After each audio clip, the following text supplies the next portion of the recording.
your trainer, Hartmann here, owner of Pro Fitness Training, with this month's installment of the video series. I've been having a lot of questions asked lately on how to protect the wrist during a clean, press and a snatch, and it's extremely important to keep that wrist nice and straight. So I'm going to go over some demonstrations here and show you ways to keep it nice and strong. Also the importance of the biomechanics of the straight wrist. So during the clean, when you get to the top position or the rack position here, you should have a nice solid straight wrist. You can zoom in on that. Look at that wrist there. Looks good. So from here, you want to keep it nice and straight as you press. Again, at the top of that press, wrist stays nice and straight the entire way through, up and down. Now the same thing happens on a swing or snatch.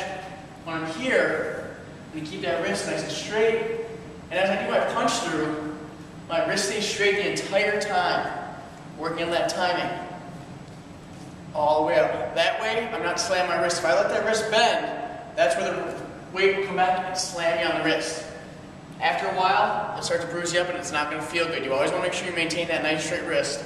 And also, biomechanically, when you're pressing, when we let our wrist bend like this, it's going to be a lot harder to press.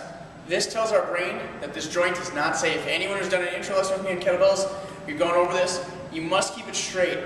As soon as that wrist is straight, it tells your brain that it's safe and it's structurally sound, and the weight's going to go up a lot easier for you. There's this much training tip. From here, we're going to go to this video's workout challenge. Alright guys, here's this video's workout challenge. For this one, you're going to need a kettlebell that you can do one-arm swings with, and a timer. You're going to set your timer to 30 seconds of work, 5 seconds rest. You're going to be alternating between some one-arm swings and holding a plank. So you're going to be starting out, 30 seconds of one-arm swings, hiking it back, driving those hips. From there, you get a 5-second rest, going into that plank, holding the plank for 30 seconds.